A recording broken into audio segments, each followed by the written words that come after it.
अस्सलाम वालेकुम dear 9th class. आज का आप लोगों का लेक्चर नंबर 9 चैप्टर नंबर 8 और जो आप लोगों का उन्वान है वो है पानी की हरारत मखसूसा की अहमियत।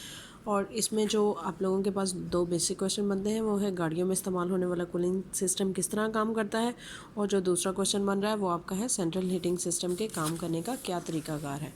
अब सबसे पहले हम लोग अपने टॉपिक की तरफ आते हैं। 9th क्लास कल आप लोगों को मैंने जब पढ़ाया था मैंने आप लोगों को ये बताया था कि किसी शय की हरारत मखसूसा हरारत की वो मकदार है जो इसको 1 किलोग्राम मैस में 1 केल्विन टेम्परेचर की तब्दीली लाने के लिए दरकार होती है। उसके बाद मैंने आप लोगों को बताया था कि हमारे पास ये टेबल है जिसको आप लोगों ने याद करना है, और यहाँ पर अगर आप लोग देखो तो इस टेबल में हमें जो सबसे ज़्यादा हरारत मखसूसा बताई जाएगी वो हमें बताई जाएगी कि पानी की हरारत मखसूसा कितनी है। आज का हमारा टॉपिक भी इसी के हवाले से है कि पानी की बड़ी हरारत मखसूसा की गुंजाइश की अहमियत। पानी की हरारत मखसूसा 4200 जॉल पर किलोग्राम पर केल्विन है और खुश्क मिट्टी की हरारत मखसूसा तकरीबन 800 जॉल पर किलोग्राम पर केल्विन है। 9th क्लास ये दो चीज़ें आप लोगों ने फॉर MCQs याद करनी है। अब यहाँ पर आप लोग देखो कि पानी की हरारत मखसूसा ज़्यादा है और जो हमारे पास खुश्क मिट्टी है उसकी हरारत मखसूसा कम है। उसकी एग्जांपल आप लोग इस तरह से ले लो कि जो समुंदर के नज़दीक के इलाके हैं वहाँ पर सर्दी गर्मी तकरीबन एक सा मौसम रहता है। क्यों?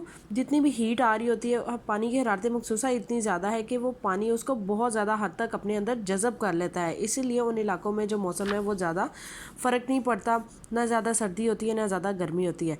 लेकिन अगर आप लोग मैदानी इलाकों में देखो जैसे लाहौर हो गया, अब हमारा पतों की देख लें आप, ठीक है, लाहौर हो गया, तो उसमें हमारे पास क्या होता है कि गर्मियों में शदीद गर्मी पड़ती है, टेम्परेचर जैसे जैसे राइज़ होता जाता है।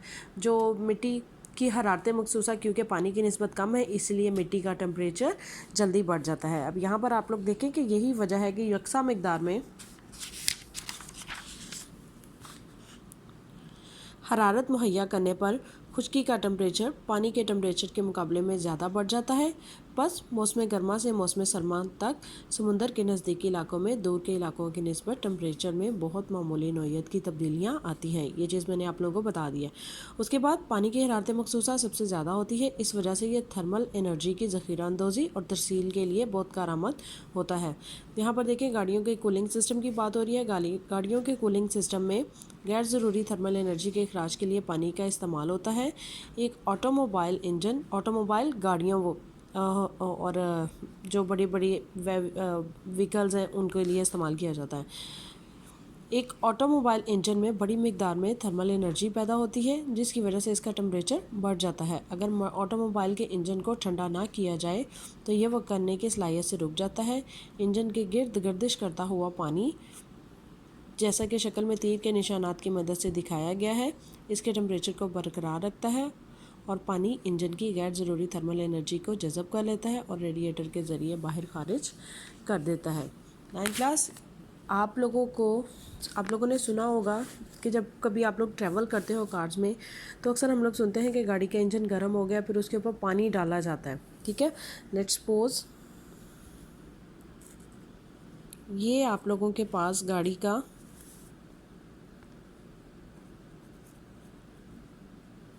इंजन है, ये बहुत ज़्यादा यहाँ पर हमारे पास अब हीट प्रोड्यूस हो गई है।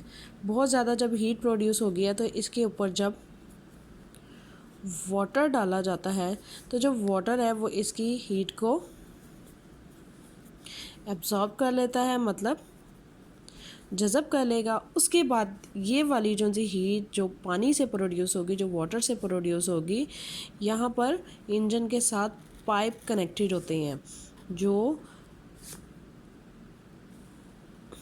ये पाइप कनेक्टेड है और ये पाइप यहाँ से एनर्जी जो सी है बाहर की साइड पे जाएगी और रेडिएटर के थ्रू ये जो जितनी भी एनर्जी है वो सारी बाहर निकल जाएगी। रेडिएटर का बेसिकली यही काम होता है कि उसने जितनी भी एनर्जी है, एक्स्ट्रा एनर्जी, उसको बाहर की तरफ निकाल देना है।